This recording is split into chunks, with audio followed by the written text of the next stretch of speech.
rare and balanced view on politics in today's world.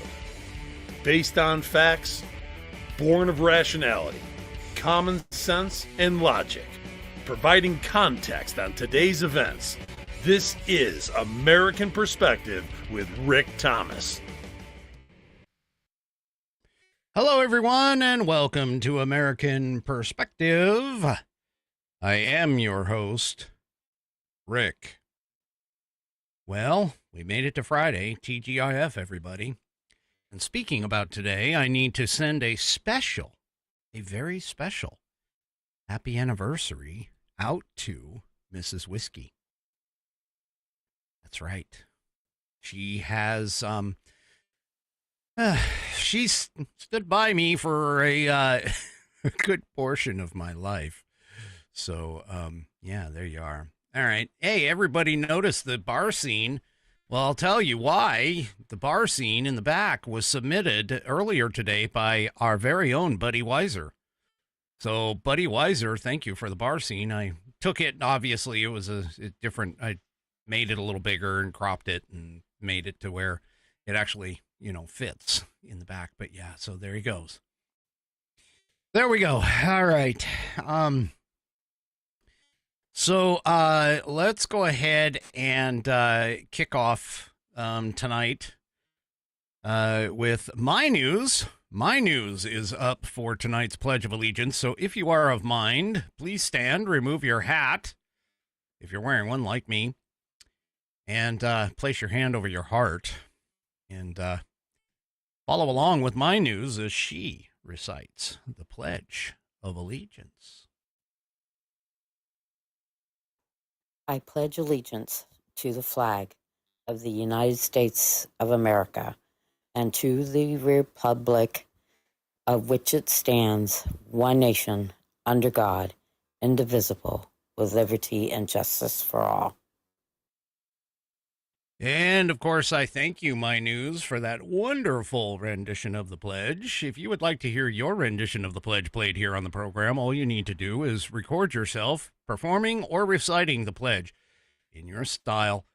Take that audio file, video file, whatever kind of file, attach it to an email address, and address that email to send it off to me. Send it to fans, FANS, at AmericanPerspective.online.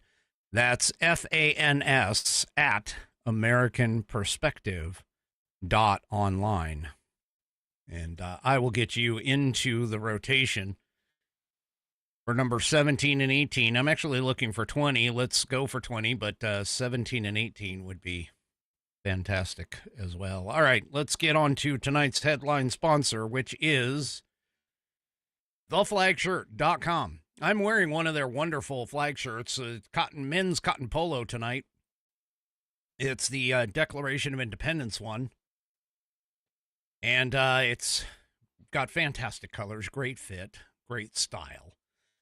I love it. And you can go and get yours at theflagshirt.com.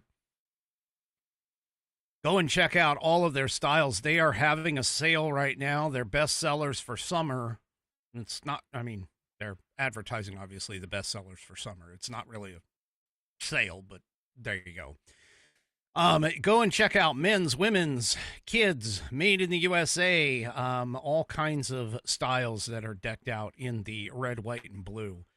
It is they've got a lot of different styles. They also have accessories as well that are red, white, and blue accessories like hats and glasses and all kinds of stuff. So go and check it out by heading over to theflagshirt.com. And if you go there and order $75 or more of their product, they will provide you with free shipping. That's right. Free shipping on orders of $75 or more. But I know not everybody can do a $75 order.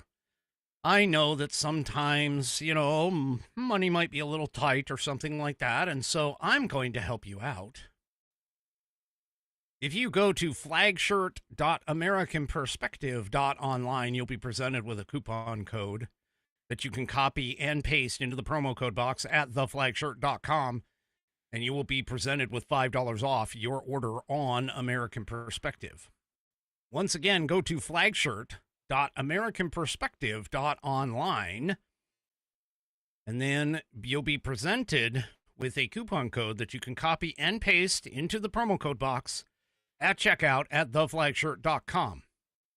Once again, flagshirt.americanperspective.online, copy and paste that coupon code into the promo code box at checkout at theflagshirt.com, and you'll get $5 off your order. Go to theflagshirt.com and get yourself patriotized. All right.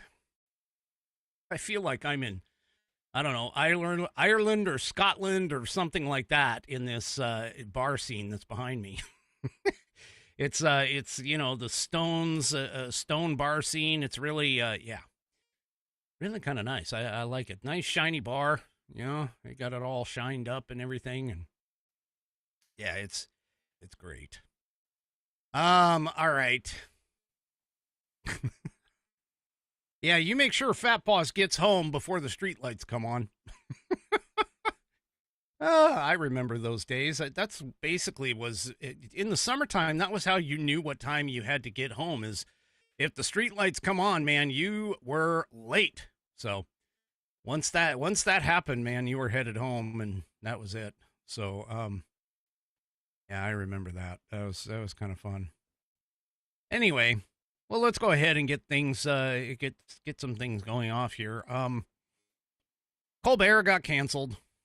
Well, I mean, he's still on the air, so let's just be real. He's still on the air for at least another year, but he was told that his contract will not be renewed.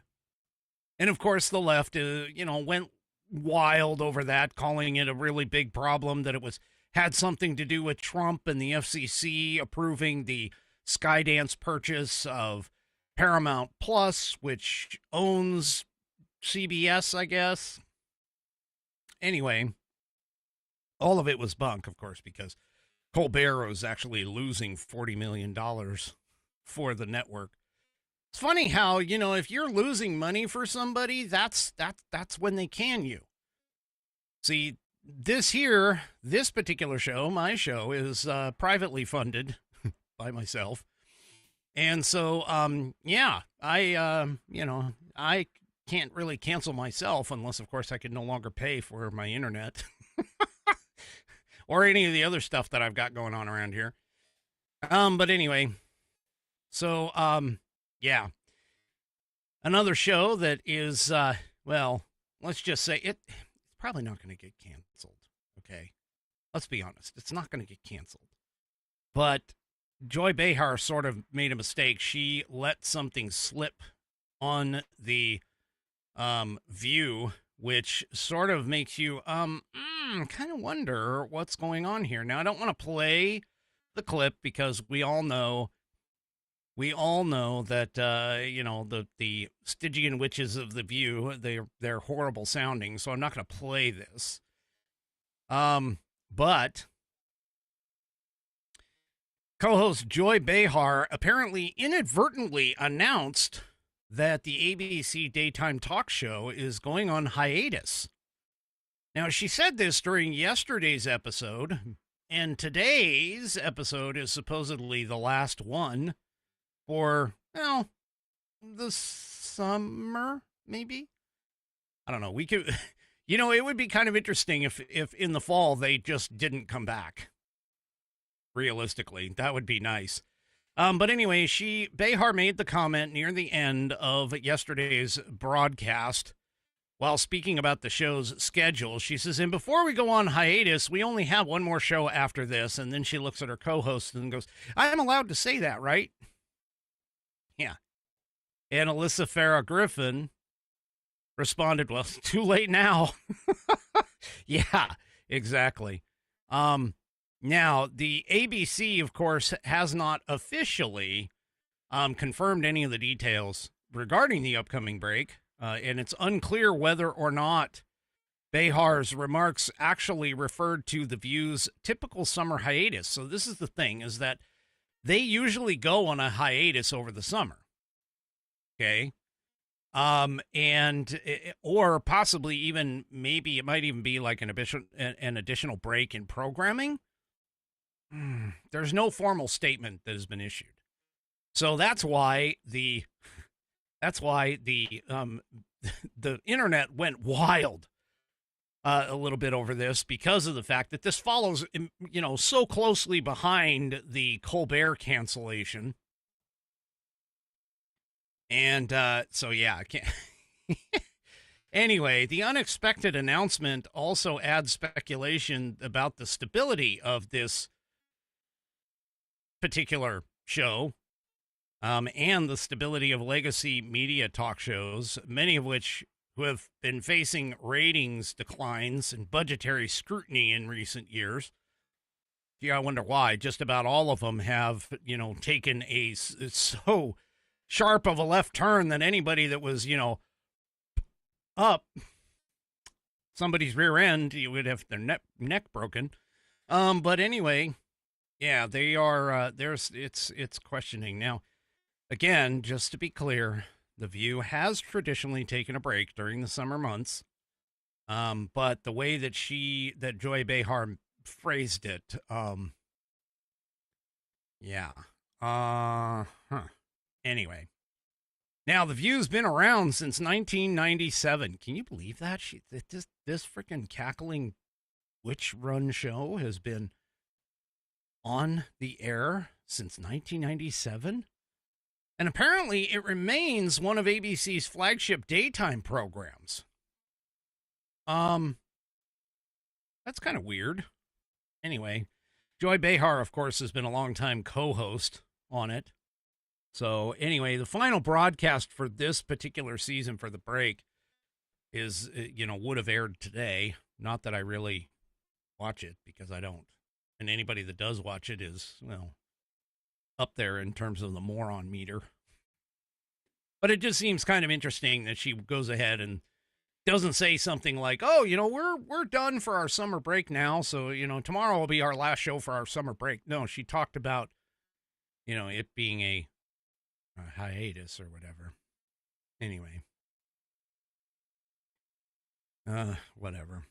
Well, the Democrats stuck their foot in a pile of dung. That's right. I don't know if anybody noticed this. Some people probably didn't, because you may not be on X. But there was an X post that was put out by an account called Democrats. And this X post, well, here, I'll go ahead and show it to you. But anyway, this X post, this is what it did right here.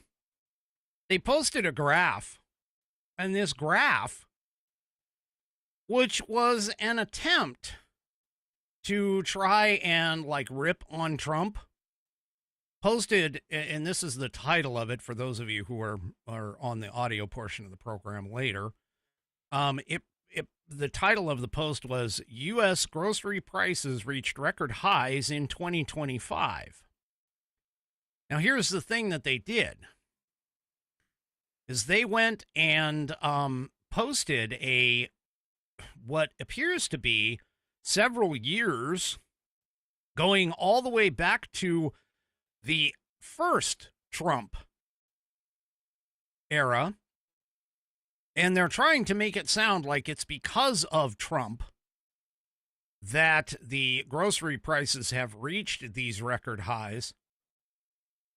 When in actuality, when you look at the graph, there's this big, huge, I'm going to call it huge, this big, huge uptick that happened during the Biden administration.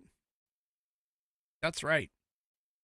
So this graph that they're showing only shows up to the end of 2024. They're attempting to try and burn Trump, and that didn't work. That didn't work at all. People immediately jumped on it and are like, you're showing a graph of a bunch of stable prices under Trump and then suddenly rising the moment that the Democrats came into power back in 2020 2021 and showing that they're rising higher and higher and higher up until the point that Trump has been reelected, because we're only 6 months in. Yeah. So basically, the Democrats have demonstrated how stupid they are. They're like, hey, we're going to show you exactly what the Trump administration is doing, except for the fact that it was the Biden administration. Yeah. That's why I call them morons. That's why I call them morons. Yeah. So, Greg Price, who is a Republican strategist or GOP strategist, he points out, who was in charge in 2021? Kyle Smith, who is also on X, says, wow, 2021 to 2024 were pretty bad. Author Carol Roth remarked on X, this is not the flex they think it is.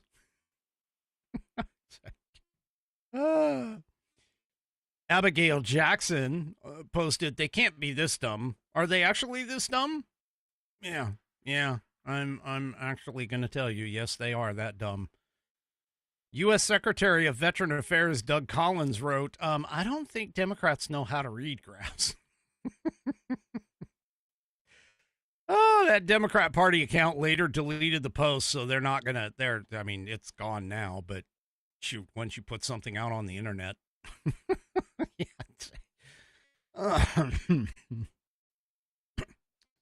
Oh, these people.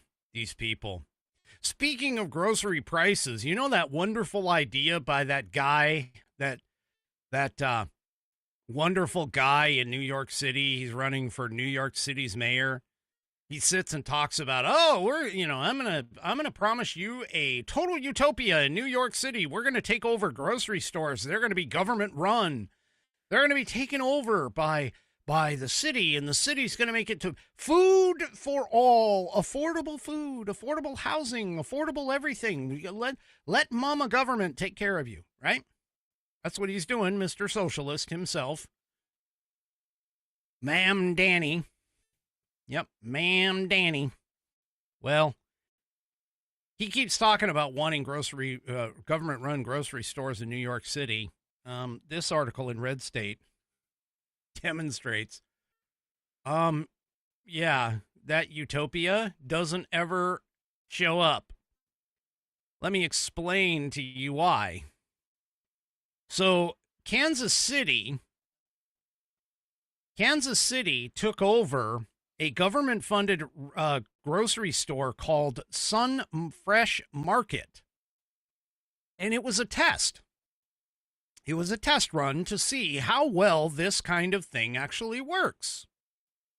And whether or not it actually, is effective. I mean, let's face it, everybody wants to be able to have, hey, we're going to have, we want to have plentiful food. We want to have plentiful, everything. We want to save money and so on and so forth. The government, if the government subsidizes or owns the stores, it's going to be a great thing, or at least that's the theory. Well, the reality of it is, as you can see here in this picture, the reality of it is empty shelves. The Hodge twins posted this. Government-funded grocery store Sun Fresh Market test in Kansas City has failed. Shelves are completely empty. Food is rotten. And this is after millions of dollars were invested. So Kansas City opened up the store KC Sunfresh back in 2018. The store was an attempt to address what they called a food desert. In other words, an area where residents might not have access to a store that sells meat, fresh produce, and other healthy options. The store, which is located in an area that has seen its share of crime, was actually profitable before the pandemic. Well, that's amazing. But since then, customer traffic has dropped, and the store has actually lost around $900,000. Yes, that's close to $1 million since 2018. So, yeah. Yes. Once again, communism works up until the point that it doesn't. Socialism works up until the point that it doesn't. So the question is basically, does the concept of a government-run city or otherwise grocery store really work? Well, Fox Business Channel decided to send reporter Kelly Sabreri to find out. And what she found was exactly what you might think. Many of the store's shelves were only partially stocked or not stocked at all. That includes the produce, meat, and dry goods with which the store was supposed to alleviate the need in the neighborhood. As far as prices go, one shopper said that the prices were better compared to other stores, but another stated the obvious. There's hardly anything on many of the store's shelves. That person said, there's no meat, there's no vegetables, there's no nothing. Are you going to be able to take care of a community that's surrounded around you? If not, sell the store to someone that could be more responsible. Yeah. Yep.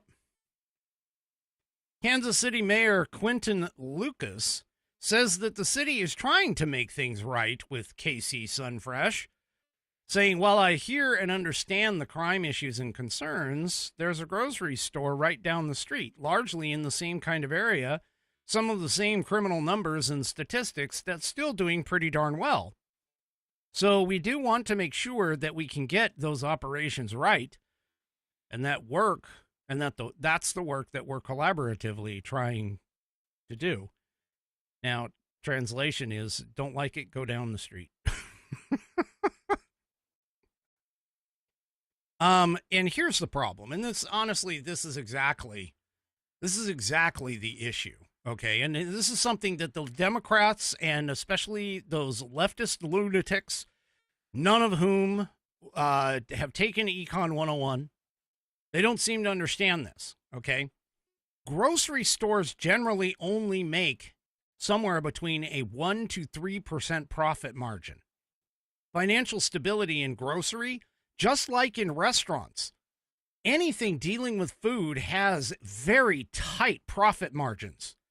And it really doesn't take much for you to lose these profit margins, for you to start losing money. That's part of the reason why only something like 10% of restaurants actually make it.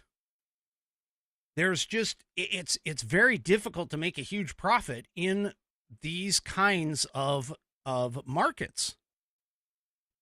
Now, KC Sunfresh by itself is owned by a nonprofit group called the Community Builders of Kansas City.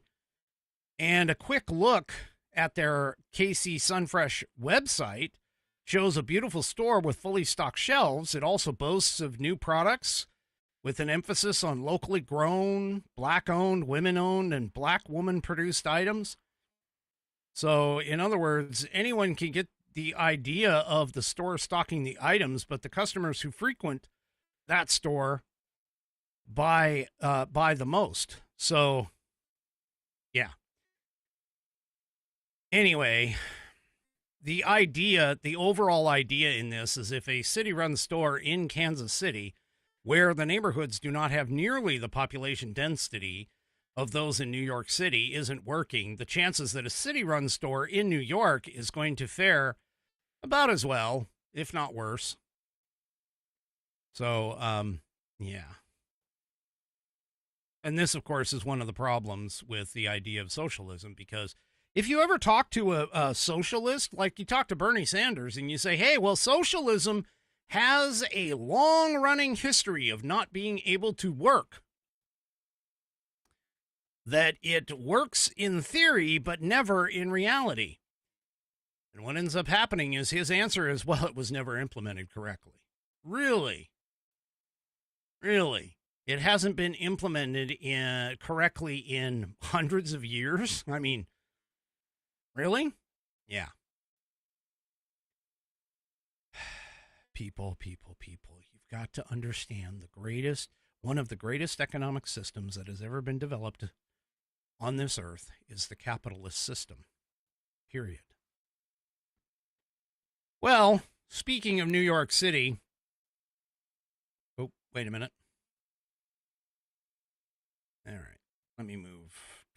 So, speaking of New York City, since we're on New York City, it's got to shift gears here, find where I'm going with this. But speaking of New York City, of course, is a sanctuary city. Well, the Justice Department, according to this article in Just the News, the Justice Department has decided to sue New York City over its sanctuary laws. Justice Department announced yesterday that it's suing New York City, including Mayor Eric Adams, to challenge the city's sanctuary laws as the Trump administration cracks down on illegal immigration. And understand that's illegal aliens. But anyway, the department has accused of New York City of allowing criminals to freely roam the streets and commit serious crimes through its sanctuary policies without proper repercussions. The administration has claimed that sanctuary city policies also have obstructed efforts by federal law enforcement to crack down on illegal aliens and detain serious criminals. Remember, immigration as a whole is and has been proven by court cases to be 100% the responsibility of the federal government. So, yeah. We'll see how this goes. But Attorney General Pam Bondi said in a statement, quote, New York City has released thousands of criminals on the streets to commit violent crimes against law-abiding citizens due to sanctuary city policies. If New York City won't stand up for the safety of its citizens, we will. So, yeah. So the Justice Department, just to bring you up to speed, has also sued New York State, Colorado, Illinois, Los Angeles, and several New Jersey cities over these same kinds of things. As they should. As they should. Now, if you actually needed an additional reason as to why we should have taken away the funding for public broadcasting, I mean, more so than just the idea of the Constitution, you know, it being unconstitutional, and the fact that it was left-leaning anyway. Well, now we find out that the Corporation for Public Broadcasting has actually been funneling, and this is part of the reason why the left is so upset about this. But the Corporation for Public Broadcasting apparently has been funneling millions in tax dollars to leftist propaganda mills,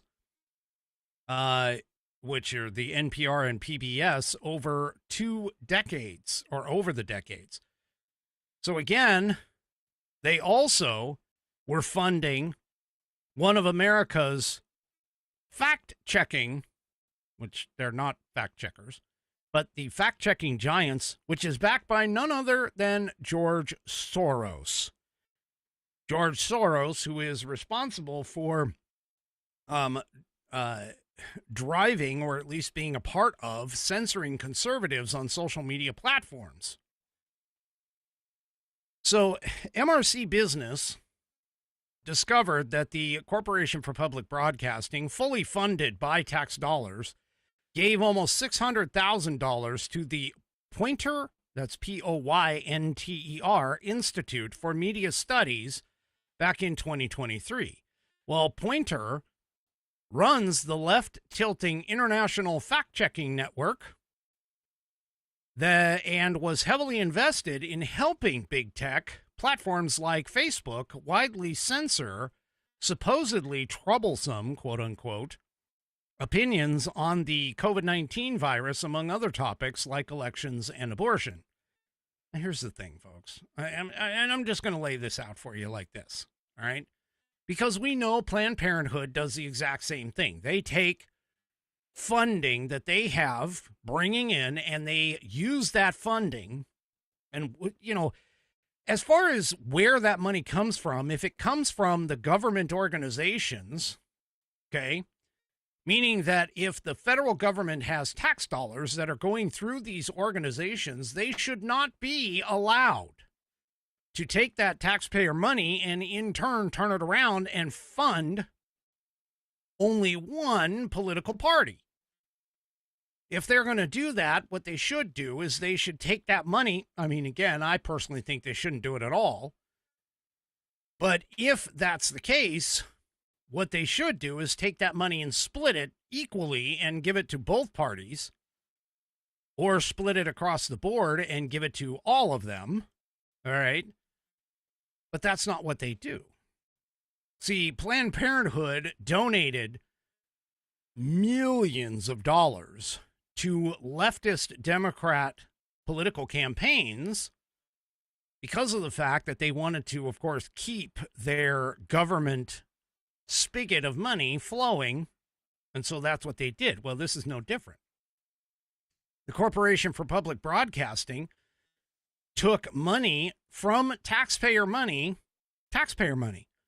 and donated it to other places like these leftist organizations. I mean, this basically is all, honestly, a huge money laundering operation. They take money from the government, tax dollars from the government, they bring it into a nonprofit organization. That nonprofit organization then goes and donates to other supposedly nonprofit organizations, but those other nonprofit organizations are all leftist leaning. And that's the grift. In my personal opinion, if you have taxpayer dollars going somewhere, it goes directly to that organization and can go nowhere else. Meaning that if that organization has any taxpayer money left over that they have collected, if they don't end up spending it, then what they do is they hand it back to the federal government. That's how that works. That's how that should work. And no, I don't believe that any of these, I mean, me personally, I don't think any taxpayer money should be funding any of this stuff. None of it. Because again, I'm a strict constitutionalist, and therefore anything that is not part of Article 1, Section 8 of the Constitution, nor even tangentially connects to any of those, needs to be funded by taxpayer dollars at all. That all of that stuff, anything that's not part of it, falls to the 10th Amendment and therefore becomes the responsibility of the states and or the people, respectively. But anyway. Now, that isn't the only connection. The Pointer organization isn't the only connection. The Corporation for Public Broadcasting also has connections to PolitiFact. And we all know PolitiFact isn't actually a fact-checking organization. They're a propaganda-checking organization. So, yeah. Anyway, this is not, this is not what they're supposed to be doing with this money at all. And this is part of the reason why it definitely should have just gone. And thankfully it did. I mean, it's going to get defunded here because of the Congress passing the rescissions package. So absolutely. So, yeah, anyway. And like I said, if you really wanted to have any other reason as to why the NPR, PBS, Corporation for Public Broadcasting should have been defunded, that would have been one of them. All right. So I've spent a lot of time talking about the Steele dossier, the Russia collusion hoax, Russiagate, aka Obamagate, the connection to Obama into creating all of these and everything else. Well, Donald Trump has now come out and has said publicly that Obama actually has immunity for his role. Don't know if I necessarily agree with him. However, that being said, he has a lot of lawyers on his side, or on, in his, shall we say, sphere of influence. And so I would hazard a guess that some of those lawyers, and maybe the majority of those lawyers, are saying, yeah, Obama actually has immunity here. Now, of course, all of this is based upon the Trump immunity that came down, but I'm not exactly sure if this is really, I mean, again, this is kind of a sticky situation for all of this, because of the fact that, again, his participation in doing something, and this is one of the little nuances that came from that SCOTUS decision, okay? But in this particular case, what has been developed is the fact that the SCOTUS has literally said that, hey, in the process of him doing his duty, if him doing his constitutionally mandated responsibilities causes him to go and break the law, then that could open him up to being sued or something like that in terms of all this. But again, there's really some question as to whether or not things are going on. Well, here, of course, is Donald Trump, and Donald Trump is basically saying, in this particular case, that Obama does have immunity for his actions with regards to Russiagate. Take a listen. Oh, of course. Give me just a second. Try that again.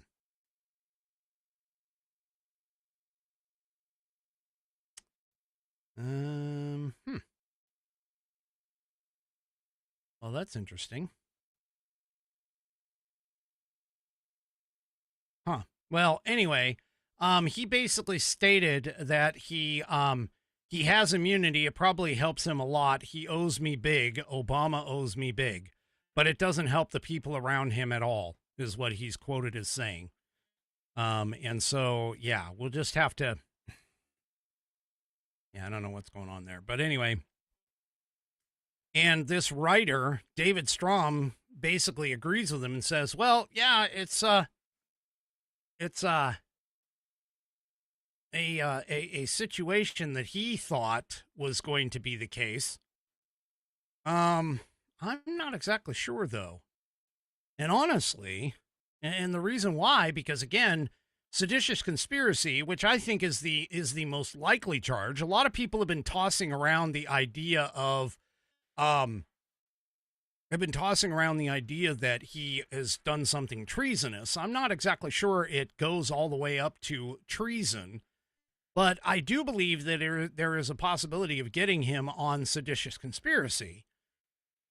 But again, kind of depends. Now, Ted Cruz has also been commenting on the question, and he actually explains why Obama's immunity isn't as absolute as what some people seem to think it is. Let's see if I can get this video to play. Supreme Court's decision, John Roberts' decision in the immunity case, put Obama... Obama, it was basically implying that Obama has no vulnerability here in an investigation.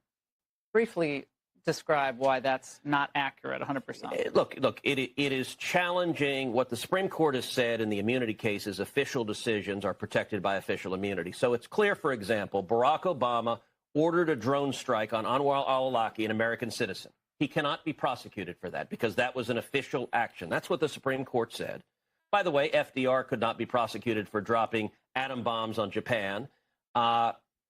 Truman could not be prosecuted. Oh, there's a whole host of actions. Rather, Truman for dropping atom bombs, FDR for detaining Japanese citizens. Internment. The point is, official decisions of the president. So was December 9th an official decision? It's a hard call. Look, there would be an argument about it. I'll tell you. He's not going to be prosecuted for treason. But that's not going to happen. He's not going to be prosecuted in all likelihood for treason. But where the criminal liability will start is with members of the Obama administration who went under oath before Congress and lied, flat out lied. We know Jim Clapper has lied repeatedly, and that will be the beginning of the investigation. Also, fabricating evidence. So, yeah. Realistically, that's kind of the question. Now, as you notice, I mean, Ted Cruz is not going all the way out on a limb and saying that, yeah, this can actually happen. Yeah, I don't know. Anyway, the point is that depending upon, it all depends upon the viewpoint of what's going on here. Again, I think if they were going to get somebody, it would be, or if they were going to get Obama, it would have been under seditious conspiracy, because that would be easier to prove than treason necessarily. But realistically, I mean, again, I don't think that I honestly don't think this is really going to go anywhere. And this is going to become one of those things where we on the right sit here and say that Obama was the most corrupt president next to Joe Biden. And the other side of it is, that the left is going to say, no, that's not the case. And so it's just going to go in the annals of history for the next 20 or 30 years over whether or not Obama was bad. So, yeah. If it actually sees the inside of a courtroom, that would be interesting to test the SCOTUS decision that basically was saying that official acts have immunity. And like Ted Cruz points out, Truman dropping the bombs, FDR for detaining Japanese citizens, the internments, so on and so forth. I mean, those, even Obama drone striking an American citizen is considered an official act. I don't see where anybody can make an argument that seditious conspiracy is an official act. So I think this might fall into that gray area that they're talking about. It would be interesting. I mean, it would be very interesting to watch, should it actually get to that point.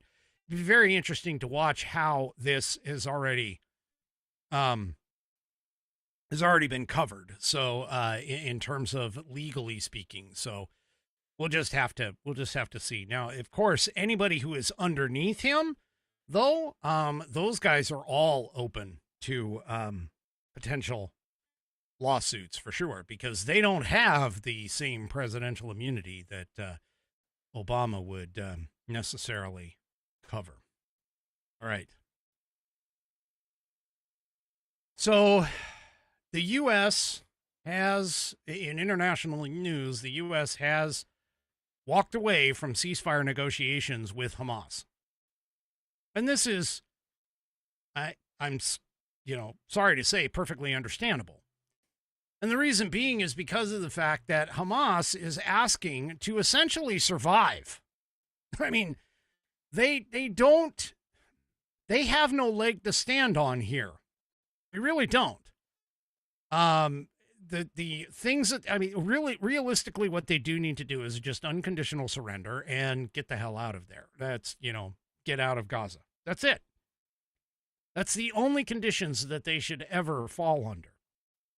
Because everything that is going on over there is completely on the heads of Hamas. Everything. is on the heads of Hamas. They, they took over in 2006. They took over, they got elected, and they essentially have been, ruling with an iron fist in that space ever since Israel walked away. Again, this is part of the reason why I sit here and tell you. And I say the same thing with things like green energy. If you want to understand green energy, all you have to do is take a look at California as far as that. If you want to understand green energy, look at places that have done green energy over their grids, like Spain. Spain turned it on, and one day later, they had massive blackouts. If you want to see what a two-state solution looks like, Israel and Palestine, all you have to do is look at Gaza. Because in 2006, Israel literally walked away from Gaza. They backed out of Gaza. They basically said, okay, we're done. And they pulled out of Gaza, they threw up a fence, and they said, you guys are on your own. Because that's what they wanted, meaning the Palestinians. Well, actually, the Hamas folks. But still, that's essentially what they did. And what happened? Well, from 2006 all the way up until October 7th, they basically ruled themselves and didn't do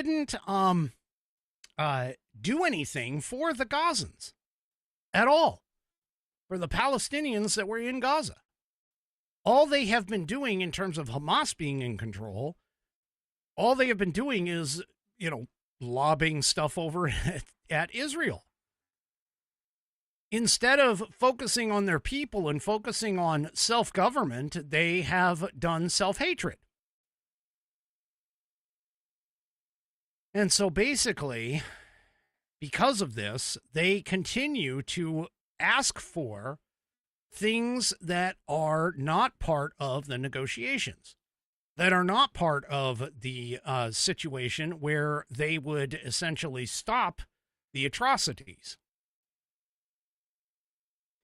And so now Special Envoy Steve Witkoff has called off the negotiations with Hamas, saying that the terrorist group is not negotiating in good faith. Well, they never have. They never have.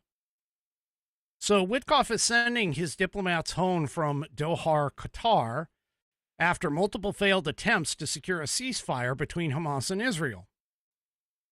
And also failing to acquire or to secure the return of the remaining hostages in the Gaza Strip as well. Now, the U.S. and Israel had previously agreed to a 60-day ceasefire proposal in early June, but Hamas doesn't want a deal and proposed modifications to the deal that the Israelis reportedly found unacceptable, which is exactly Hamas's mode of operation. Exactly their mode of operation. And again, they sit here and they talk about, and other countries are all talking about the humanitarian problem in Gaza. The problem with the humanitarian issue is not getting humanitarian aid into Gaza. It's not distributing that humanitarian aid in Gaza, outside of the fact that the distribution of the humanitarian aid goes right into Hamas's hands. It's not going to the people that need it. And so sitting here and trying to negotiate with a group that literally doesn't give a crap about its own people. They're religiously fanatic. And that's all that they do. They don't care about their own people. They don't care about the hostages. They only care about one thing and one thing only, and that is the destruction of Israel. They are not going to go away. Not of their own volition. They're going to have to be forced, or they're going to literally have to be wiped off the map. And that is essentially the situation that we're in. Hamas does not want to negotiate. They don't want to coordinate or acting in good faith. They, Yeah, they're not interested in any of this. So, yeah, there's reportedly about 50 remaining hostages left in the Gaza Strip, with at least 27 of those 50 believed to be dead. So one of Hamas's main demands is a guarantee that the war will not start again. Well, guess what? The war wouldn't have started had you not invaded Israel on October 7th. I mean, seriously, this is really, how stupid can these people be? I started the war, and now I'm saying I don't want the war to start again. Well, you're the one that started it, dumbass. And that's literally the answer to this whole thing. And by the way, Israel has basically said that, hey, they will agree to that if Hamas gives up all of their weapons. Give up everything, and we will we won't quote restart the war. Yeah. Really, what has to happen is Hamas just needs to get completely wiped off the map, like I said. All right. So, for those of you who are sitting in the camp of, oh, I'm concerned about the future. I'm concerned about the future in terms of politics here in America. I'm concerned about the conservative movement. There is some light at the end of the tunnel. Unfortunately, that light happens to fall within a very certain demographic.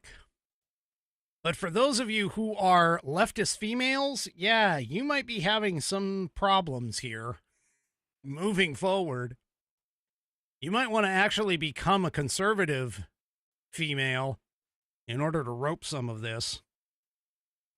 According to this hot air piece, Pew Research, men in the 18 to 29 age bracket is the most Republican demographic in the country. You remember how the Democrats hired this idiot? And I'm showing, this is the, what is his name? I don't even know what his name is. I can't even, David Hogg. That's it. David Hogg. So this guy, David Hogg, they hired him and they were like, hey, you could be a VP or a vice chair or whatever. And, you're going to appeal to men. That's the same thing that they did with Tampon Tim. Oh, they hired Tampon Tim because he can appeal to the young men of the crowd. Okay. Yeah. So, and they also had Olivia Juliana, a Democrat influencer, who says that she knows what it takes to bring young men over to the Democrat Party. Yeah, all of those things have failed. Every single one of them. Every single one of them has failed. And the reason being, of course, is that according to Pew's latest poll, if you take a look here, this is on Daniel Cox. I'm going to zoom in on the poll here, but this is based off of Pew Research. If you look here, men ages 18 to 29, 52% are Republican or lean Republican, 34% lean Democrat. Well, if you look at the difference between men and women in that same age bracket, well, young women, 58% lean Democrat,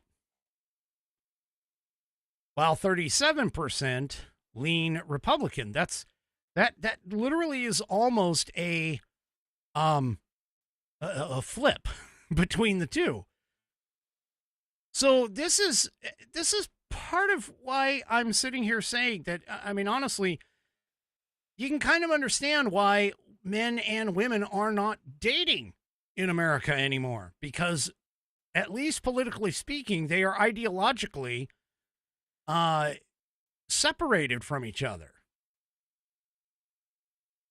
Now, what's interesting in the 30 to 49 bracket, that is almost the same way.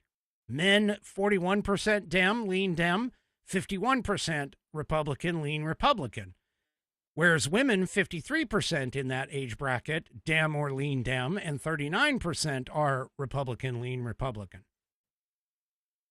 That tends to hold, believe it or not, as you move up the age brackets from the 50 to 64 and the 65 plus.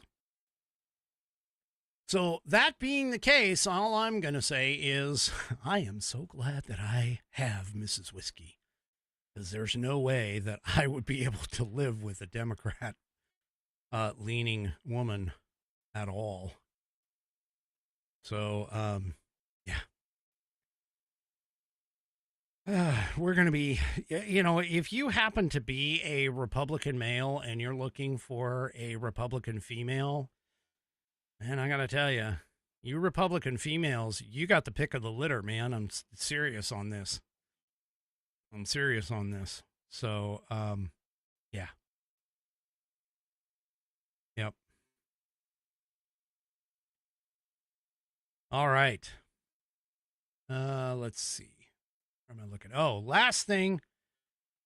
Let's take a look at the UN, that multicultural, multinational scum or hive of scum and villainy known as the United Nations.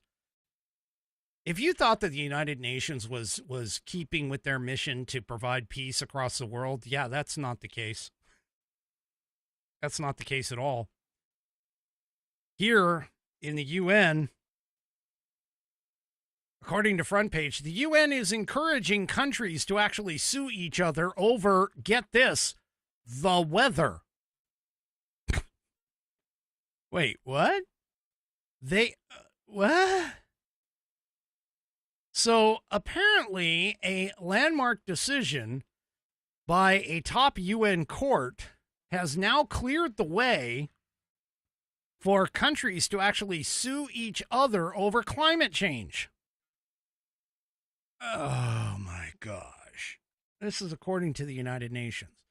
So the ICJ is considered the world's highest court, and it has global jurisdiction, well, except for us in America. But anyway, lawyers have told the BBC News that the opinion could be used as early as next week. So yeah.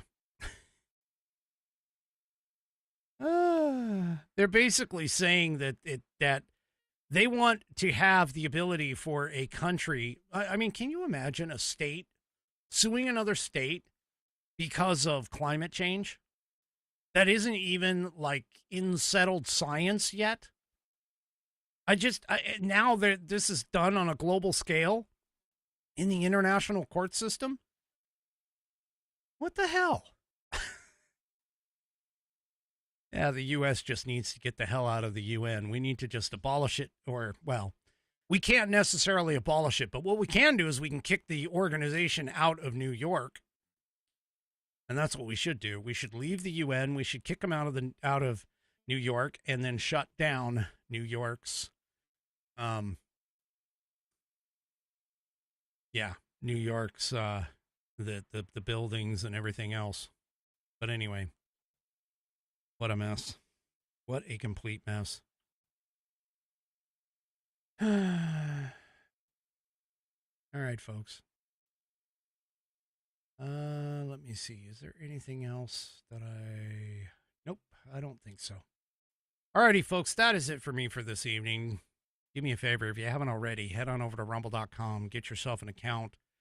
It is free. And once you are signed up and signed in Rumble, you can search up the American Perspective channel and hit that green follow button to get notified every time I go live. Also, too, don't forget to hit those thumbs up, or if you really want to, thumbs down across all of my platforms, whether it's X, YouTube, Facebook, or, of course, the aforementioned Rumble. Tomorrow night is Saturday. We are 1 hour later. That is 6 p.m. Pacific, 9 p.m. Eastern Time. Right here on American Perspective. Have a great rest of your evening. Happy birthday to Bam's not going to have a birthday family get-together for tomorrow.